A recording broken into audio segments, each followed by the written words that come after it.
Las declaraciones del embajador de Estados Unidos en México, Ken Salazar, han puesto de relieve nuevamente el injerencismo de los Estados Unidos en la política interna de México. Ken Salazar, como embajador, ha sido metiche, ha sido bocón y ha sido básicamente un cabildero más que un diplomático. De eso trata Radicales hoy.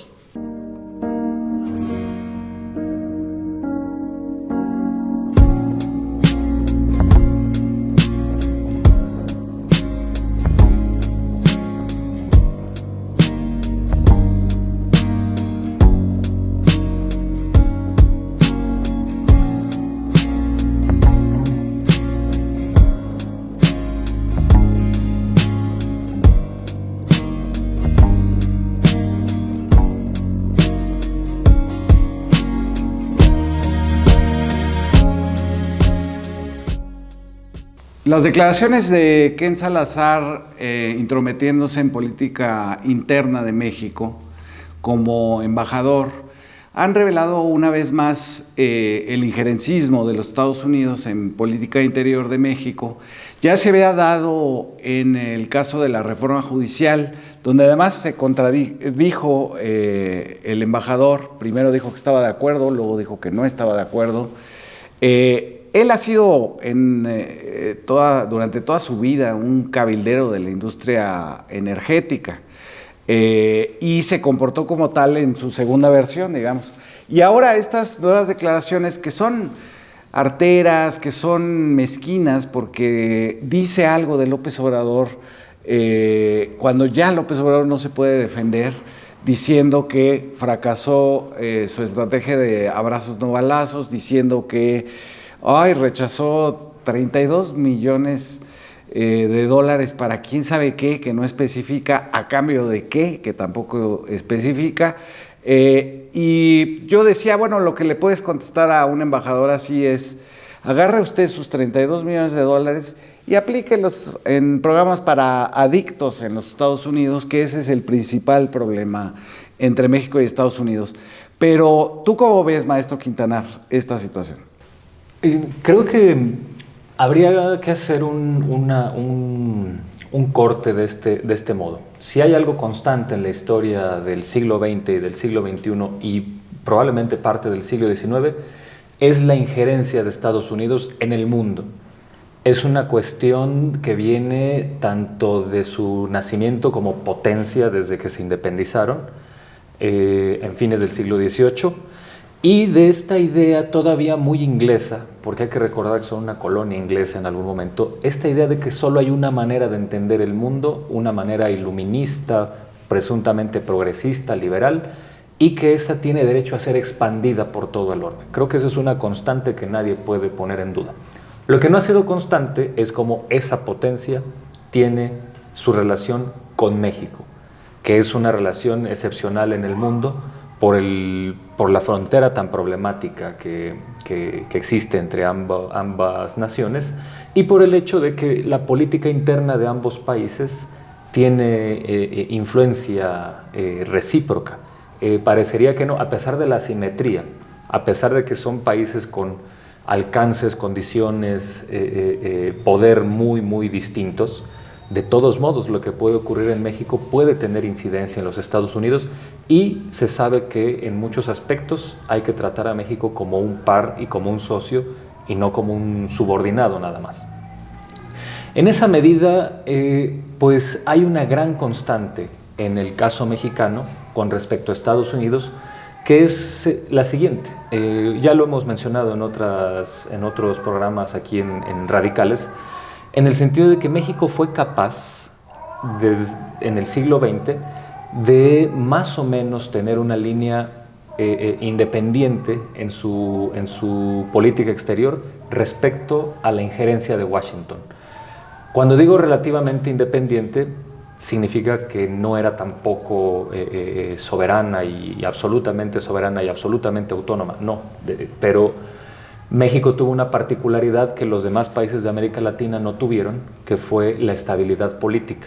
Mientras había azonadas y golpes y mucha inestabilidad en el resto de América Latina, México era la excepción de la regla porque tenía un control y una sucesión presidencial estable, una sucesión presidencial predecible, que no era producto de la democracia, desde luego, era producto del dedazo, del del régimen fraude autoritario, de la simulación de elecciones, del dedazo, del fraude, todo esto.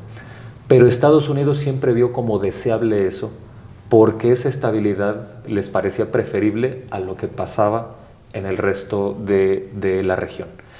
Entonces esa carta le sirvió a México para, pues, tener cierta situación de equidad ante Estados Unidos, muy relativa, que se centró en que México pudiera llevar a cabo un proyecto económico muy distinto al del resto del continente, porque el reformismo intermitente de México, este proyecto del nacionalismo revolucionario, fue algo que a México se le permitió desarrollar, cosa que en otros países no. El golpe de Estado en Guatemala en 1954 fue contra Arbenz, que llevaba un proyecto muy parecido al mexicano. De reforma agraria en particular. De reforma agraria en particular, así es. Entonces, ¿por qué a México sí se le permitió llevar a cabo un proyecto de ese calado y a Guatemala no, a Honduras no, a Argentina no, etcétera? Donde la incidencia estadounidense fue siempre antidemocrática y precursora del golpismo. Entonces, esta situación cambia en el año 2000, y con esto ya cierro para después hablar ya específicamente del caso Salazar. Y creo que lo que hemos aprendido en el siglo XXI fue que la sumisión en la política exterior, de todos modos, de nada nos sirve. Vicente Fox fue un tapete de Bush. Sí. Vicente Fox marca un antes y un después en las relaciones con Estados Unidos. Y Peña Nieto y Calderón siguieron una línea parecida, que fue de absoluta subordinación voluntaria.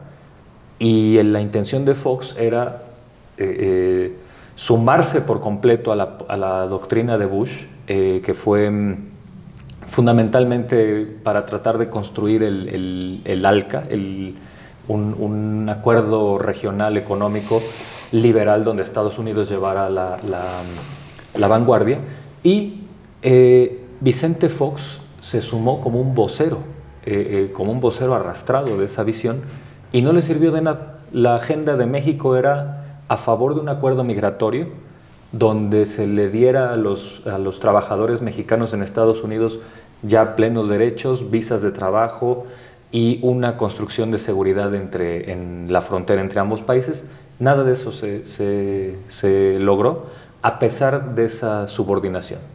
Entonces creo que la lección que deja el siglo XXI, ya cuando acabó la Guerra Fría, que fue el gran referente de la definición de las relaciones internacionales en el siglo pasado, pues ahora creo que Claudia Sheinbaum y el gobierno de México en general deben entender entendieron bien que una posición de sumisión pues no te genera tampoco ningún dividendo.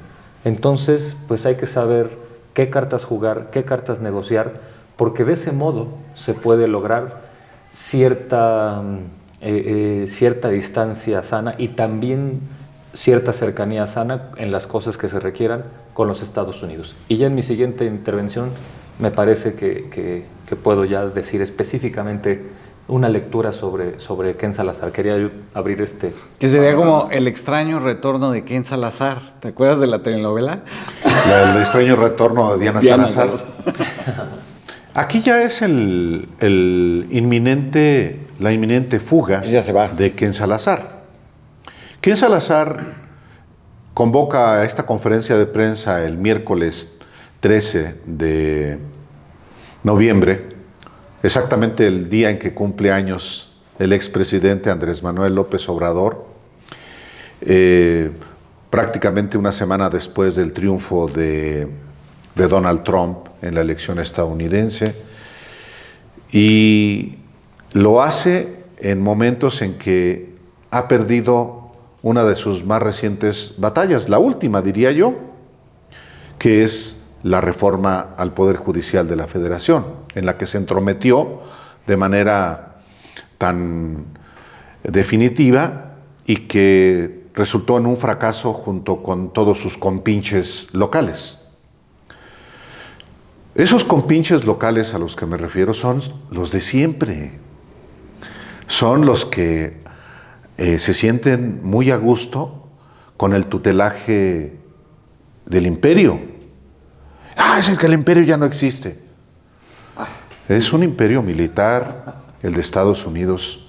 La presencia en el mundo lo acredita. El entrometerse en donde quieren, pues lo expresa no solamente por la vía militar, sino por la vía política, diplomática, económica. Entonces, los compinches del gobierno de Estados Unidos en México abundan. No es solamente Marco Cortés, que qué bueno que implore la intervención militar de Estados Unidos en México, porque eso es lo que está haciendo. Cuando habla de que hay que coordinarnos pero está pidiendo una reclasificación de los grupos criminales, a los que naturalmente hay que combatir, pero para que se conviertan en terroristas y pueda darse lugar a la invasión militar de Estados Unidos en México. No es que sea imbécil Marco Cortés, o solamente. No, hay una vocación por la imbecilidad. de subordinación. No, y ideológica. Ideológica, sí, claro. Hay una vocación por el vasallaje. Hay una vocación por por sentirse él y otros peones. Colonia. Sí, colonizados. Y esto no es nuevo, eso está en la historia. Y diría yo, esos han sido los más recientes gobiernos. No es solamente Peña, a quien Trump zarandeó con pena ajena. Yo mismo dije en su momento, yo repudio a Peña Nieto, como lo repudié desde que era gobernador del Estado de México, pero no voy a permitir nunca que ninguneen al presidente de mi país, aunque yo no esté de acuerdo con él. Sí, claro. Sí. Con el propio Felipe Calderón, que él también se puso de tapete con Estados Unidos. Claro, él a su favor dirá, ¿cómo? Yo logré que se expulsara a un embajador de Estados Unidos en México. A Carlos Pascual. A Carlos Pascual. Sí, pero los gringos también, como decía Díaz Ordaz, los gringos están conscientes de que les puedes mentar la madre y no pasa nada. Si un presidente de México le mienta la madre a Estados Unidos, ellos lo dan por descontado, está en el presupuesto. No, el asunto es qué tipo de medidas toman esos gobiernos. Y aquí sí podemos hablar de una diferencia fundamental entre los gobiernos de Peña, Calderón, Fox, Zedillo, Salinas, por no hablar de todos los presidentes que eran agentes literalmente de la CIA, del gobierno. Y ahorita quisiera detallar, porque tú hablas de la Guerra Fría. En el contexto de la Guerra Fría es que se da justamente esta afiliación, que es subordinación de los presidentes de la República de México a Estados Unidos. Cuando hablo de que sí hay una diferencia fundamental entre lo que ha sido el gobierno de López Obrador y el ahora de Claudia Sheinbaum con los antecesores, tiene que ver con un dato de cómo operaban y operan los agentes de las diferentes agencias del gobierno de Estados Unidos en territorio mexicano. Se les puso un alto. Se les puso un alto, inclusive en términos de ley. Sí. Y eso sí marca un antes y un después, y en buena medida explica esta última conferencia de prensa, yo creo que será la última, tan visceral, tan antidiplomática, tan insolente, de un embajador que se exhibe frustrado, impotente e inútil, tanto que no encuentra respaldo en el Departamento de Estado de Estados Unidos. Es falso. A pesar de lo que diga el Reforma, ¿no? Y el Universal y otros. Respalda al Departamento de Estado a su embajador. No. Habló solamente de la coordinación y del asunto de la seguridad. Sí. Entonces, también por eso hablo de que hay una mentalidad en México, no solamente de políticos, sino de medios muy subordinados a Estados Unidos. Bueno, hay casos tan aberrantes como colegas que dicen, es que hay que irse contento con Estados Unidos, ¿qué tal si me niegan mi visa? Que no me la quieran renovar y yo tengo que llevar a mis hijos a Disneylandia. Bueno, así actúan. Entonces, pero Estados Unidos, a los funcionarios de Estados Unidos, de allá y de los que mandan como embajadores, hay que decirle sus cosas como hay que decirle al presidente o a la presidenta o a los que ostentan el poder público. En ese sentido, concluyo, sí hay un cambio en la relación de México con Estados Unidos. ¿Qué viene? Algo sí complicado, pero no va a ser más complicado de lo que ya hemos en otro momento enfrentado ante el gobierno de Estados Unidos. Ha habido, bueno, un embajador como en su momento fue John Dimitri Negroponte, con Carlos Salinas, un asesino. Asesino, sí. Entonces, ha habido de todo y nunca ha sido sencillo lidiar con el gobierno de Estados Unidos y con sus enviados. Vamos a seguir lidiando inevitablemente. Ahora que venga Trump, ¿cuál va a ser el perfil ante la hostilidad que tiene ese presidente con México? Pues vamos a tener que tener una actitud digna, patriótica, inteligente y en defensa de los intereses de nuestro país.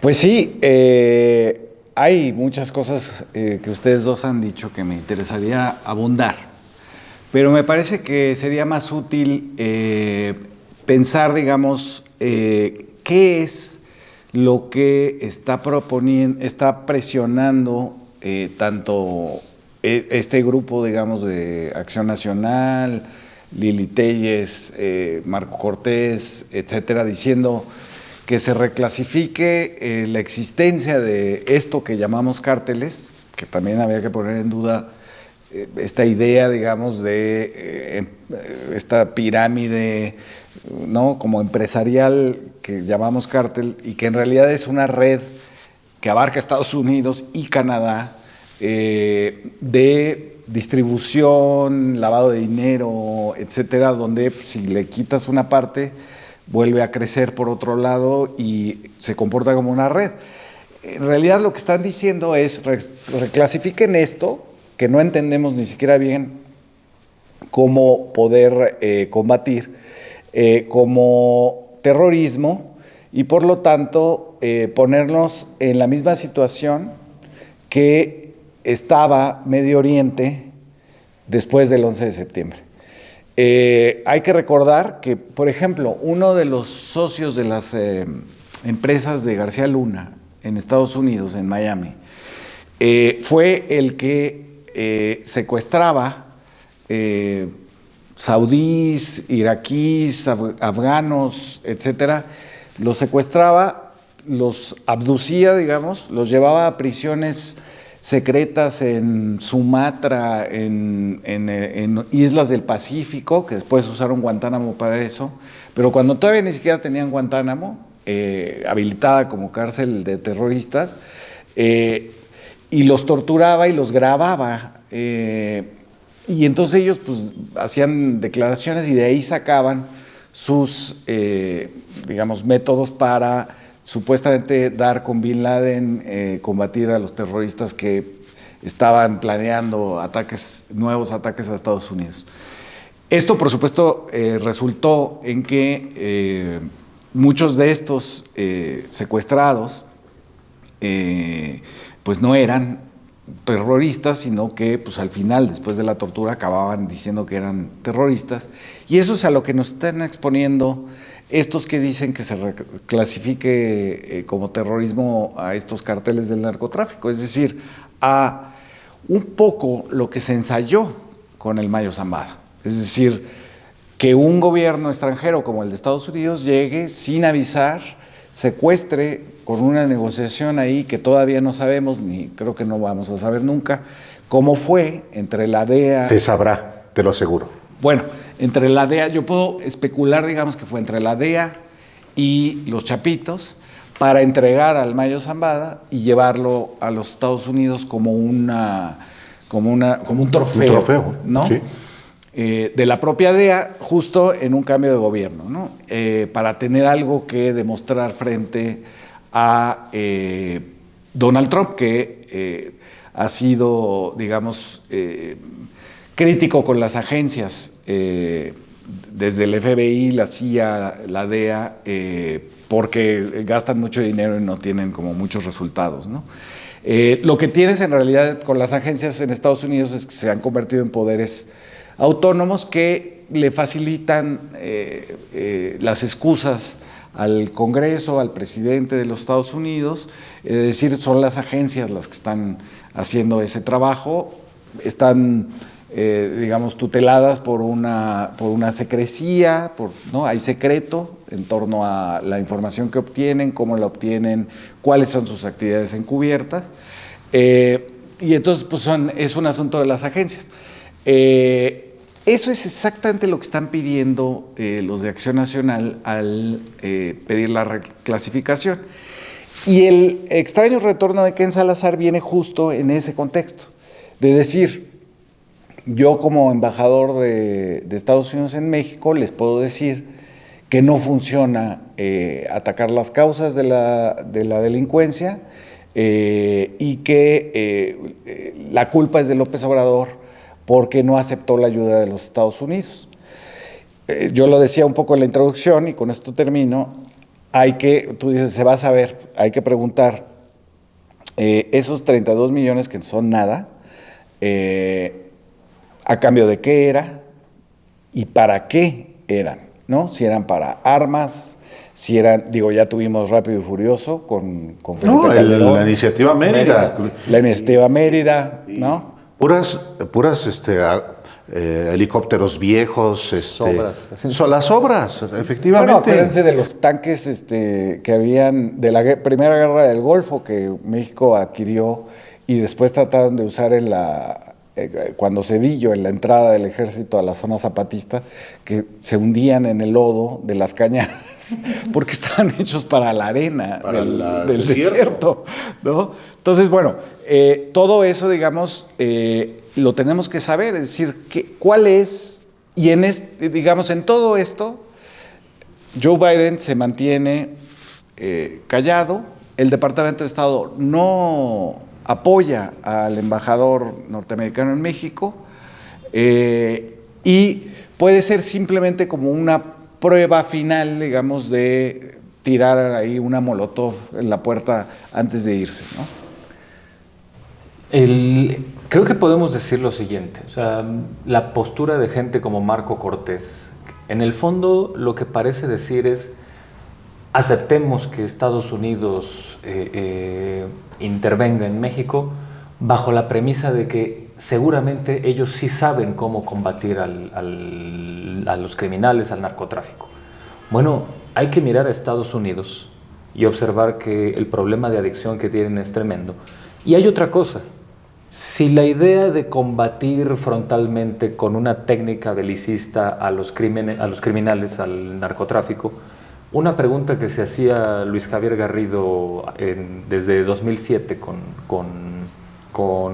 pero no, ya en 2008, cuando ya había entrado Obama a Estados Unidos y la guerra, la farsa de la guerra contra el narco ya estaba en uno de sus puntos más críticos, y Obama había hecho declaraciones acerca de que era una buena decisión y que era el camino correcto combatir sin tregua a los criminales con el ejército. Y entonces Garrido se preguntaba, bueno, si esa es la ruta, ¿por qué Estados Unidos no tiene la misma estrategia en su territorio? Y entonces, pues eso nos deja en claro lo problemático que es hacer una declaración así, donde asumes que Estados Unidos es es una entidad que ha combatido eficientemente un problema tan complejo y tan grande, cuando en su propio país no lo ha logrado solucionar, y por supuesto que nunca lo combatiría como sí exige que se combata en México. Y bueno, en el contexto de la iniciativa Mérida y de Rápido y Furioso, las cosas que ocurrían con pues la intromisión estadounidense, pues eran del estilo siguiente. Todos recordamos, o bueno, yo creo que tú lo recordarás, Álvaro, lo que pasó con el presidente municipal de León, Guanajuato, con Vicente Guerrero, que tenía agentes estadounidenses entrenando a la policía para torturar, y que había una escena de unos policías entrenados por estadounidenses, y estaba el video ahí de que había ya uno, no aguantó el ejercicio que estaban haciendo y había vomitado en el suelo, y el agente gringo le decía: tienes que revolcarte en tu propio vómito, tonterías así. Y luego le preguntan a Vicente Guerrero, el presidente municipal: oiga, es que esto es tortura. No, esto es lo que se tiene que hacer, y pues es parte del combate, parte del entrenamiento para combatir a los criminales. Es decir, esta mentalidad tan retardataria, tan absurda, y pensar que puede significar una buena idea la intromisión estadounidense, pues a mí me parece que no hay un solo ejemplo en la historia que dé la razón a esa situación, ¿no? Y sí, es muy peligroso que esta redefinición de la política exterior estadounidense se dio, pues sí, a partir de 2001, ¿no? Esta idea de lo que es terrorismo lo podemos nosotros intervenir para combatirlo. Bueno, los resultados han sido desastrosos. No hay algo que pudiera decir: bueno, en algún momento, a partir de 2001, se apaciguó la situación, la política exterior estadounidense logró vencer al enemigo. Entonces, no hay manera de decir: sí, esta tiene que ser la vía. Y hay que decirlo, los precursores de esta idea de combatir el terror, algo que seguramente Marco Cortés no sabe, bueno, porque no sabe muchas cosas, pues, pero... Es un mundo lo que no sabe. No, sí, exactamente. O sea, lleva años acumulando ignorancia, ¿no? O sea, hay mucho que desear en ese personaje. Pero los grandes precursores de esta idea de política exterior estadounidense como combate al terror, pues es un personaje que no tenía la menor idea de relaciones internacionales. De hecho, estaba absolutamente ajeno a la cuestión, como George Bush, hijo, y el grupo de los halcones de los neoconservadores. Condoleezza Rice, Donald Rumsfeld, Wolfowitz, gente que venía de la idea medio fanatizada religiosa de los años 80, de decir: si Estados Unidos no interviene, pasa lo que ocurre con Carter y Nicaragua, ¿no? Que fue que por no intervenir, por no exterminar comunistas, Carter permitió que la revolución sandinista en Nicaragua triunfara, ¿no? Entonces, de ahí viene esta idea todavía encasillada en lógicas fanatizadas del siglo XX, la idea del combate al terror. Y pues bueno, que nos quieran traer eso a México me parece absurdo. Y Ken Salazar, que había sido, pues en algunos puntos había mantenido una tibieza con su relación con México, de pronto sale a decir: no, que abrazos, no balazos es incorrecto. Pues bueno, parece que se trompizó un momento, parece que le entró el espíritu, se poseyó por Trump y dijo algo que diría alguien como Trump. ¿Ustedes qué prefieren? Bueno, a usted que nos ve y que nos escucha, que por cierto, hoy Alejandro Páez Varela no está en esta mesa, se reincorporará pronto. Pero ¿ustedes qué prefieren? Usted que nos ve, ¿a un hipócrita o a un cínico? Siendo repugnantes ambos, sí, pues uno prefiere un cínico que... Ya sabes a qué atenerte. Que expresa lo que pretende. Y entonces uno puede saber a qué atenerse. El hipócrita, en cambio, simula, finge y tiene una manera de comportarse detrás de la cual siempre está la traición. Un hipócrita no expresa sus verdaderas intenciones, No, no es porque el cínico no lo haga. Los cínicos suelen ser lenguas largas, poco cuidadosos muchas veces, y eso da, digamos que, un presupuesto de lo que pueden hacer, de lo que pretenden. Digo esto porque los hipócritas siempre se parecen. Como los cínicos, que no es, ojo, sinónimo de franqueza, de sinceridad. No, para nada. No. Los hipócritas siempre están al acecho, o al acecho está siempre la traición. Y eso ha ocurrido con muchos embajadores de Estados Unidos en México. Uno entiende que hay artes de la diplomacia, ¿no? De las relaciones, de cómo hasta mentarse la madre sin llegar a esos términos. En México ha habido embajadores hipócritas, que cómo se identifican también con los hipócritas locales. Con los hipócritas locales que también simulan. Digo esto porque creo que siempre es mejor que los cínicos se expresen. Al estilo de Trump, pues es un prepotente, un cínico.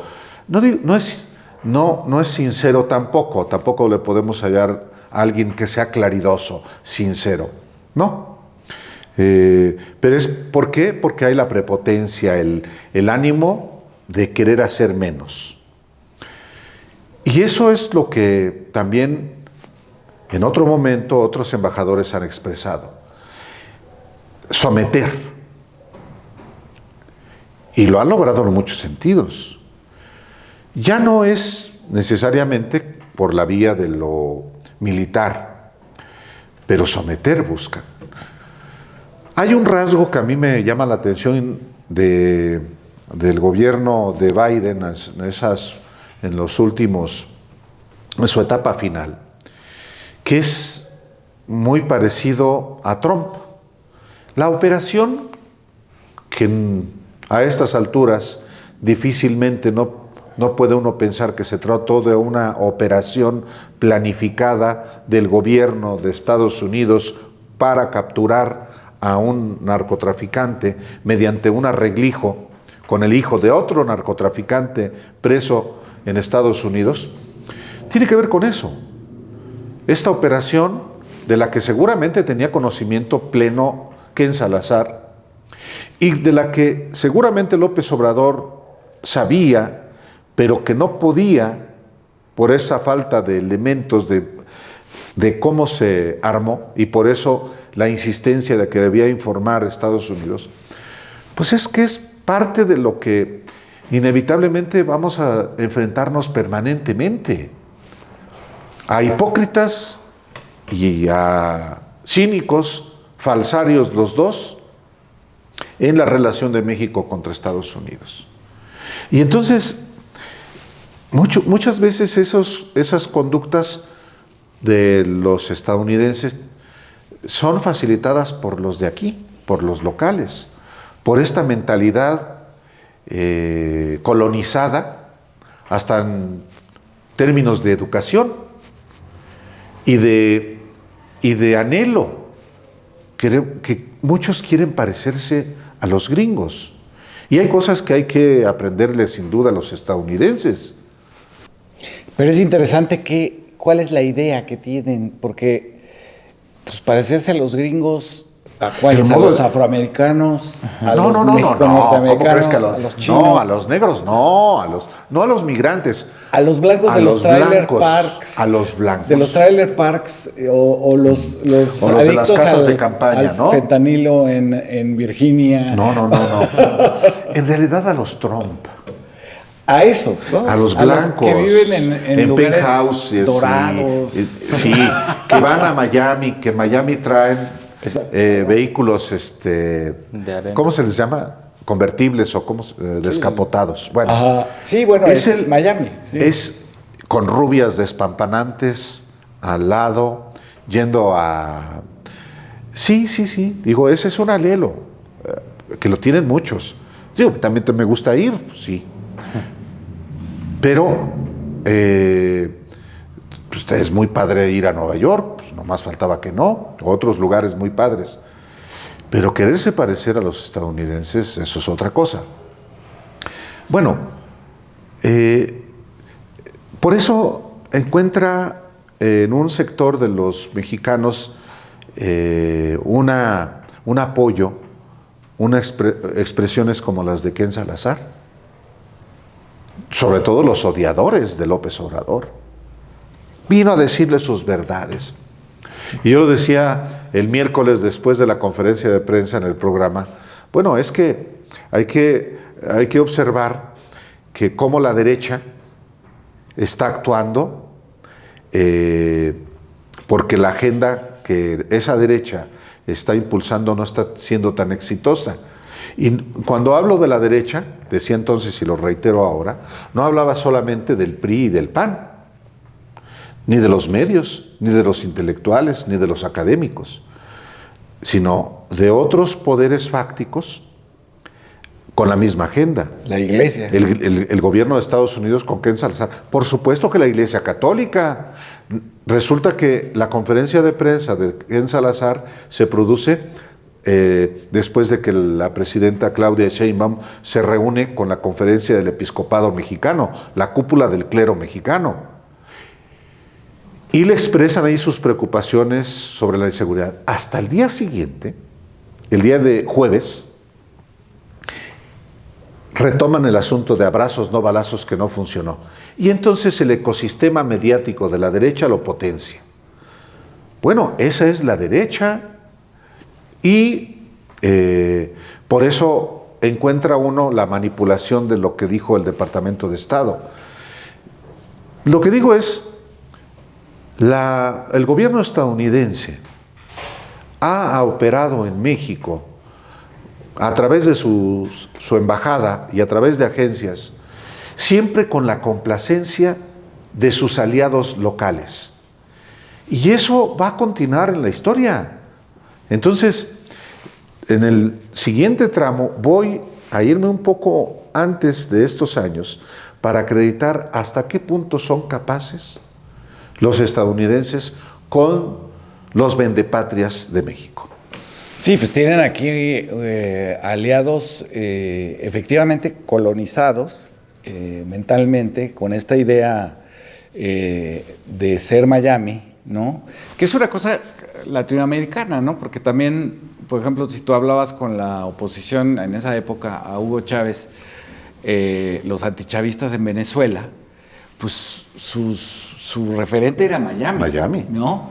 Bueno, el presidente de Ecuador nació en Miami. Nació en Miami, y se fue a esconder a Miami cuando la invasión a la Embajada de México en Quito. Exacto, y nosotros les exportamos a Genaro García Luna, que estaba ahí haciendo negocios inmobiliarios en Miami. Y también vive está Roberto Madrazo, Carlos Loret de Mola. Si no es Miami, es Madrid. Es Madrid, que ahí también... Para la derecha mexicana. Como está Ayuso, que les garantiza algo, sobre todo conservadurismo e ignorancia. Pero esta mentalidad colonial o colonizada, que es muy vieja en México, que es de casta, digamos, tiene que ver con una idea, es un imaginario, digamos, de los Estados Unidos, donde los Estados Unidos saben hacer las cosas mejor, saben qué nos conviene, ¿no? Nosotros somos incapaces de decidirlo y me parece que efectivamente cuentan, digamos, con un sector pequeñito en este momento, yo le calcularía menos del 10% de la población, pero que sí apoya y que tiene además reflectores, tiene medios de negociación en México. Yo quisiera, tienen, digamos, por ejemplo, siguiendo con Marco Cortés, como un ejemplo del humanismo, Marco Cortés dice tres cosas que son contradictorias y no resuelve la contradicción, no se da cuenta que son contradictorias. Dice que que ellos se oponen a la militarización, pero abrazos y no balazos no sirvió, eso es contradictorio, y luego pide la intervención de los Estados Unidos, donde eso es militarización, ¿no? A su vez. Entonces tienen ahí una serie de argumentos muy contradictorios, de los que no dan cuenta, digamos, a la opinión pública, los van utilizando pues, aleatoriamente, ¿no? Ahora, efectivamente, entrándole al tema que a mí me parece vergonzoso y como complicado de tratar, es esta relación que hubo de los gobernantes del PRI en México, cuando era el partido único, con los Estados Unidos vía convertirse en informantes de la CIA. ¿No? El presidente de la República, Litempo I, ¿no? Que era el... Litempo II. Y Litempo II. Y bueno, hasta López Portillo, en los Litempo. Litempo VI, creo, o 5, Gutiérrez Barrios. Sí, claro, y Nazararo. Sí. Ahorita voy a platicar algo de eso, porque sí es interesante. El presidente de la República, pero además también los encargados de la seguridad nacional, metidos como informantes de la CIA, en un arreglo, digamos, muy complejo de enfrentar la situación de la Guerra Fría. Los sectores, por ejemplo, académicos que ahora apoyaron a Xóchitl Gálvez, ahí los tenemos a todos en una foto, que son los intelectuales mediáticos, o que eran mediáticos, no sé qué tan mediáticos sean ahora, pero bueno, en el calderonismo y en el peñismo fueron los portavoces. Esos académicos comparten, digamos, finalmente uno de los lados de la Guerra Fría, ¿no? En algún momento de los 80s, principios de los 80s, gente que había sido marxista, como el propio Aguilar Camín, tú lees a Aguilar Camín en 80, en 79, y habla de la lucha de clases como un motor de la historia, habla de... Es decir, es marxista. Se convierten en adoradores de los Estados Unidos, ¿no? Es decir, ya no hay otra opción, y la gran opción son los Estados Unidos. Y pasan, que a mí me parece muy curioso, ¿no? Como esto también sucede en Francia, pero en México también, ¿no? Cómo pasan de leer a Marx a leer a Alexis de Tocqueville, ¿no? Un aristócrata decepcionado, desilusionado de la Revolución Francesa, que admira a los Estados Unidos y su democracia, ¿no? Entonces, esa es, digamos, la cobertura intelectual que utilizan estos grupos, incluyendo a Octavio Paz, para moverse de la izquierda a la derecha. Y como parte de ese movimiento, se convierten en una especie de centro insípido, inodoro, incoloro, ¿no?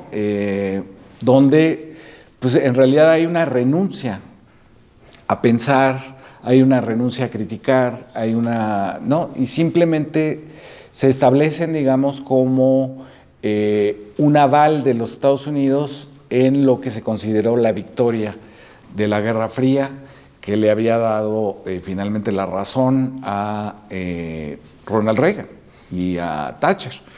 Y en ese sentido, digamos, ahí está todavía esa reserva que dice todo lo que hagan los mexicanos, encabezados o por López Obrador o por Claudia Sheinbaum, está mal hecho, está condenado al fracaso, lo dijeron de la torre del aeropuerto, que siempre es como el símbolo de eso, y los Estados Unidos son los únicos que pueden hacerlo bien y decidir qué nos conviene a nosotros.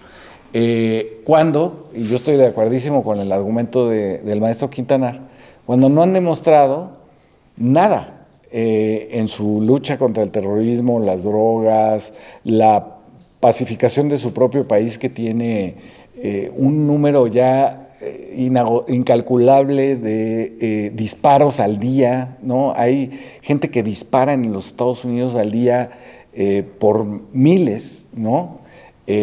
Nos enteramos nada más de las matanzas colectivas, donde, ¿no? Aleatorias, donde un tipo sale con una pistola y mata aleatoriamente gente, pero hay tiroteos en los Estados Unidos, tienen un problema con el manejo de las armas, tienen una subida brutal del suicidio, porque, claro, la gente en depresión, si tiene al alcance una pistola, pues la utiliza, ¿no? Y lo mismo con una confrontación con alguien, la utilizan. Y entonces, bueno, no han demostrado nada y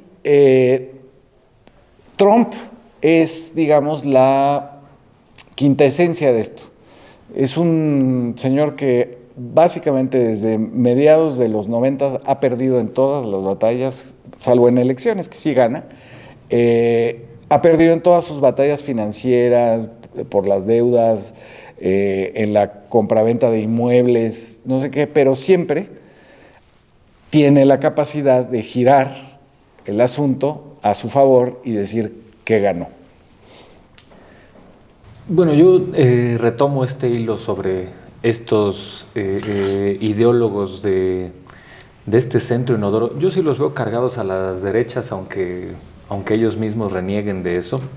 Les da vergüenza. Sí, claro. Les da vergüenza. Exacto, se meten al centro inodoro porque son derecha vergüenza. Y lo toman como agresión. Sí.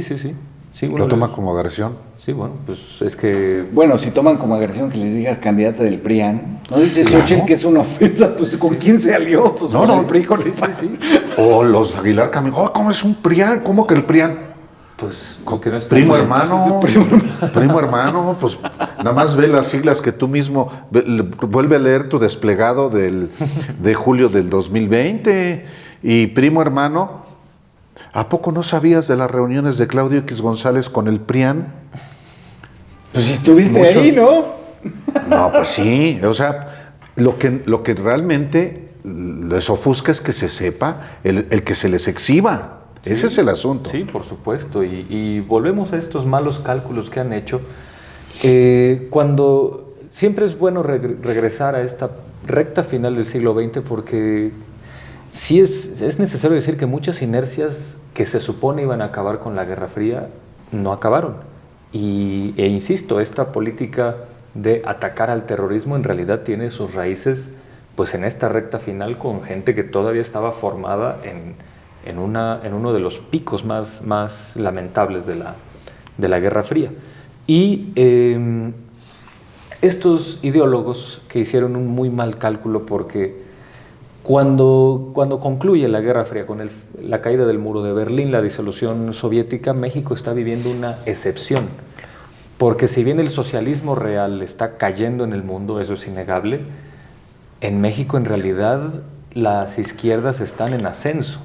Es la primera candidatura competitiva de oposición en la historia, la de 1988, que derrotó al PRI y hubo fraude.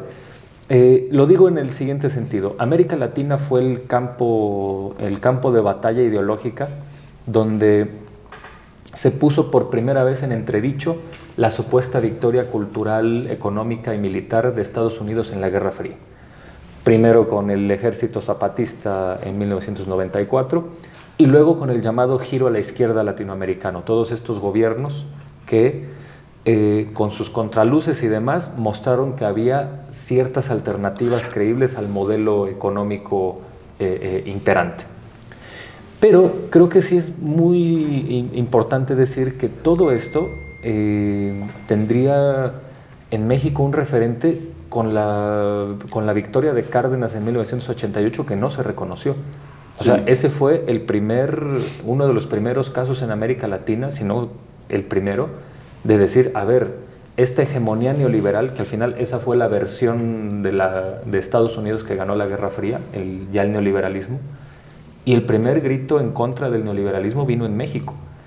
Que se materializara como triunfo electoral en América Latina 10 años después en Venezuela, luego en Chile, luego en Brasil, pues eso es muy importante, pero el primer grito fue en México. Y entonces esta idea de no, pues la unipolaridad, el fin de la historia, Estados Unidos es el gran referente y el gran modelo, fue un cálculo equivocado. Un cálculo absolutamente equivocado porque las urnas estaban diciendo lo contrario. Y esto es lo que no supieron analizar, no supieron entender. Y pues bueno, entonces a lo que hay que llegar es que La incomprensión del momento que viven hoy, 2024, es añeja. No han comprendido tampoco lo que pasó desde el 88. Es cierto. Sí. Fíjate que ahora, usted que nos escucha, de pronto, por supuesto que le hablamos del momento, de la coyuntura, del caso del embajador metiche, Ken Salazar, pero también nos vamos a la historia. Y es importante la historia porque la conducta, el desempeño, el meter las narices del gobierno de Estados Unidos en México es histórico. Pero hay momentos más intensos de ese injerencismo. Los 60 en México son fundamentales en el contexto de la Guerra Fría y en el contexto también del triunfo de la Revolución Cubana en 1959. Y cómo todavía había un influjo en México, no solamente de la Revolución Mexicana, del nacionalismo revolucionario, sino del cardenismo.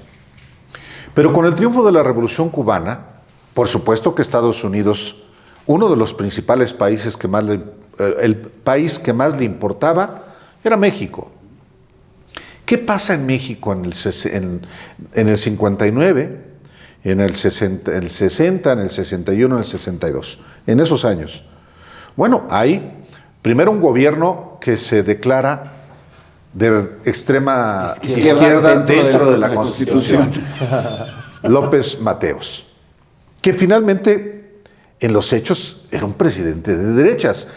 Hay mucho a muchos priistas no les gusta lo que yo digo, pero un presidente de derecha, yo creo que hay que reconocer medidas importantes de López Mateos, como del sector eléctrico, y sobre todo de la Comisión Nacional de los Libros de Texto Gratuitos.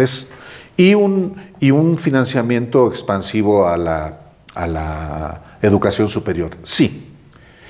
Pero terminó siendo un hombre cargado a la derecha, particularmente los intereses económicos de la oligarquía nacional y extranjera. Pero traigo a cuento esto porque es en la década de los 60 a principios, cuando no solamente hay en México una muy importante influencia de la izquierda, en una lucha por querer hacer una revolución como la de Cuba. Tanto que la primera iniciativa es el asalto a Cuartel de Madera en el 65, pero antes hay una operación definitiva del gobierno de Estados Unidos en México para neutralizar esos intentonas de la izquierda. El embajador, el jefe de la CIA en México, recluta primero a un sobrino de Gustavo Díaz Ordaz, que era el secretario de Gobernación de López Mateos, un hombre anticomunista, un hombre profundamente católico, un represor. Emilio Bolaños es el sobrino de Díaz Ordaz, que lleva el nombre de Lintempo I. Lintempo II es Díaz Ordaz. Lintempo III, 4, 5, 7, 8. Echeverría. Es Echeverría, es López Portillo también. Y es Fernando Gutiérrez Barrios, el director de la Federal de Seguridad, y alguien que entra a la Dirección Federal de Seguridad en 1961 y se convierte luego en los escoltas de los papás de Díaz Ordaz. Se llama Nazararo. Ese personaje que, por cierto, en el documento final del mecanismo de esclarecimiento histórico queda muy por encimita la represión de Gutiérrez Barrios y de Miguel Nazararo. ¿Quién sabe por qué? Bueno,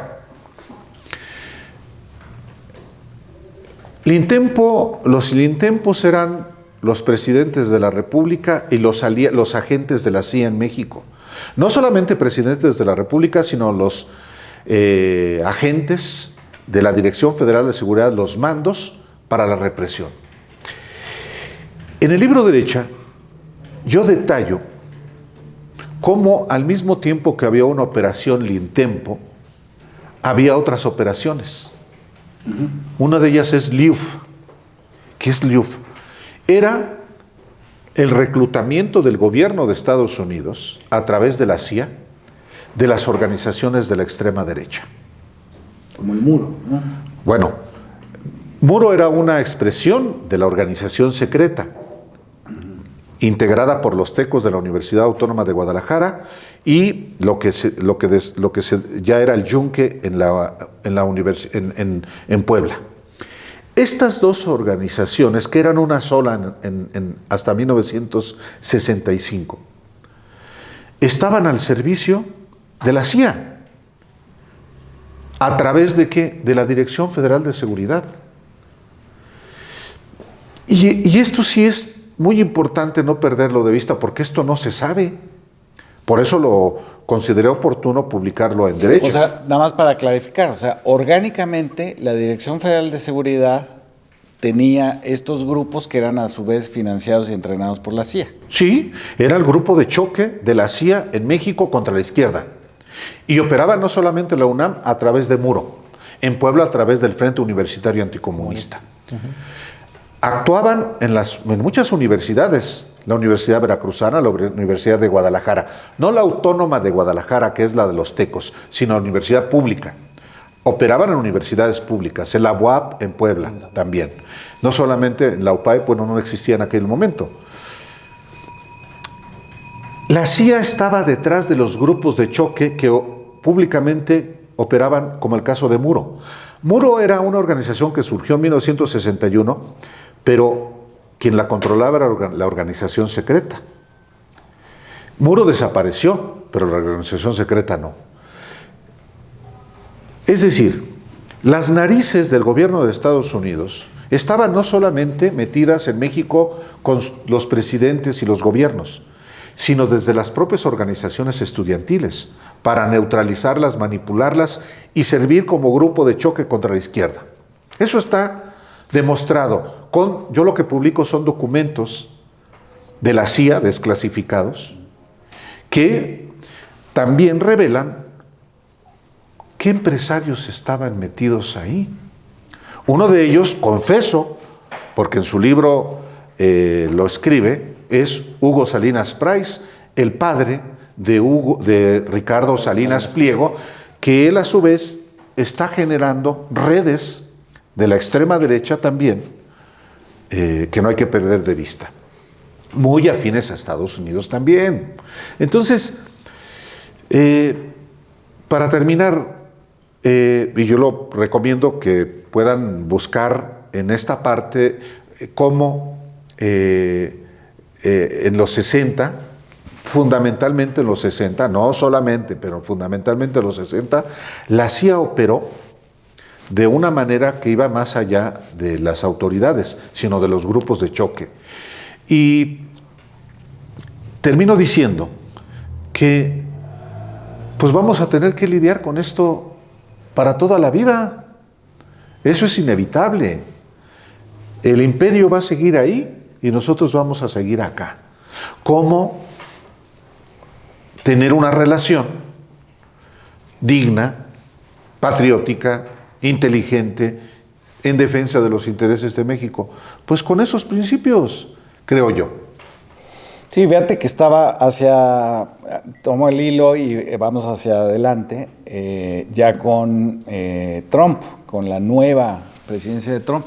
Estaba yo leyendo una declaración que hace el dueño de PayPal sobre Donald Trump y dice: el error de los demócratas en Estados Unidos es tomar literalmente a Donald Trump, pero no tomarlo en serio.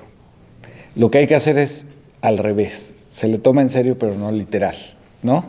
Entonces, es interesante esta complejidad porque si ves, digamos, esta característica que tiene Donald Trump de que tiene, digamos, siempre tres partes, como decía, ¿no? En otra intervención, que es Primero, demuestra fuerza frente a con quien quiere negociar,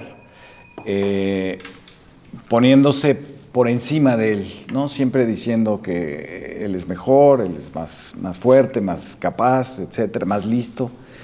Presume mucho de su astucia. Después va a la negociación y si pierde, que es muy frecuente, hace pensar que él gana. Hace pensar que él gana, ¿no? Y entonces él tuvo la razón y los demás son una caterva de inútiles.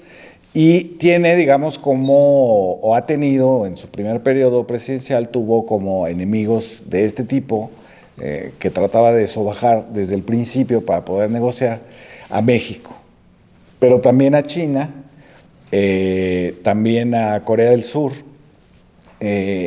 y finalmente con Europa ni siquiera quiso negociar nada, ¿no? Pero él dice, ¿no?, que quería impedir la entrada de vinos franceses a Estados Unidos y por eso se arrodillaron frente a él, etcétera. Entonces tiene, digamos, este método que es sabido, digamos, él lo ha hecho público, digamos, que es una forma de negociación. Y me parece que frente a lo que estamos como país, es frente a esta nueva reedición de lo mismo, digamos, de Donald Trump, de un Donald Trump que hay que tomar en serio, pero no literal. Cuando él dice, voy a construir un muro, no hay que tomarlo literalmente, realmente hizo muy poquito, ¿no? Hizo más Obama. Cuando dice cosas sobre la migración en contra de México, hay que tomarlo en serio, pero Obama también deportó mucho más que él, ¿no? Casi el doble, ¿no? Que no decía nada, Obama no decía nada. Por eso es el hipócrita. Es el hipócrita al que me refería yo antes. Era el super cool, ¿no? Que le quedaban todos los trajes bien, etcétera, y fue un verdadero bastardo con los mexicanos. Sí. Y Trump no tanto. Pero a lo que voy es a lo siguiente. Es interesante, digamos, cómo Trump puede, con esta idea de cumplirle a su electorado, concentrarse básicamente en uno o dos aspectos de su relación con México y dejar lo demás correr libremente, ¿no? Como el comercio y otras cosas. Lo que a él le interesaría es tener una victoria o poder decir que tuvo una victoria contra el fentanilo, y decir que tuvo una victoria contra el paso ilegal de los migrantes. Cuando la verdad es que todos lo sabemos, una de las ventajas comparativas de la economía norteamericana es que tiene trabajadores ilegales, a los que no les paga bien, no les da seguridad social, etcétera, que es una especie, digamos, de nueva esclavitud que ellos inventaron después de abolir la suya propia en el siglo XIX. Y me parece pues que lo que vamos a enfrentar es eso, un Trump que hay que tomar en serio, pero no literalmente. Y en ese sentido, este exabrupto de Ken Salazar, al final, digamos, ya con un nuevo presidente electo, y este Biden, que como Kurt les decía a ustedes, ya está en un mundo feliz, ¿no? O sea, ya digamos, no tiene mucha conciencia de sí mismo. Este exabrupto me parece que finalmente hace, digamos, de la despedida de este embajador de sombrero que se paseaba por las pirámides, que se decía amigo de López Obrador, pues un muy mal desenlace para él personalmente, dejará un mal sabor de boca, pero nada más, ¿no? Quedaron en el olvido. Quedaron en el olvido, igual que Tony Garza, ¿no? Etcétera, ¿no? John Wayne. John Wayne. O Landon. ¿Era John Wayne? No, era... Yo por el vaquero de las películas. No, pero era el del Bacardí, ¿cómo se llamaba? Ah, John Gavin. John Gavin. John Gavin, sí. John Gavin. Sí, bueno, yo cerraría mi participación con una reflexión. ¿En qué momento la extrema derecha mexicana, con los ejemplos que ponía el maestro Álvaro Delgado, ¿En qué momento vieron a Estados Unidos como un referente cuando históricamente la extrema derecha, al estilo, por ejemplo, de Carlos Abascal Carranza, Carlos Abascal Infante, Y Carranza también. y también Carranza, Que eran más hispanistas. Sí, así claro. es, porque Sí, sí. veían para ellos Estados Unidos había un rechazo, no porque fueran muy nacionalistas o muy patriotas, no, porque para ellos Estados Unidos significaba protestante, significaba religión protestante, Sí, entonces sí, no, la religión católica. era contrapuesto al catolicismo mexicano. ¿En qué momento, yo creo que vale la pena ir reflexionarlo, ya se empezó a ver Estados Unidos como un referente incluso para la extrema derecha? Podría ser en el ascenso neoliberal bajo esta idea de la supremacía del más fuerte y todo esto que es muy, muy afín al pensamiento de las derechas, pero bueno, hay una cuestión ahí que podría pensarse, es muy, muy interesante. Pues de esta manera le hemos abordado, tratado de analizar lo que representa esta última conferencia de prensa de Ken Salazar, tan desafortunada, que, pues, como decimos, no es la primera ni la última conducta que han tenido y seguirán teniendo los embajadores de Estados Unidos en México. Gracias hoy, y ya le prometemos que la próxima semana estará aquí Alejandro Páez Varela. Gracias el día de hoy. Gracias.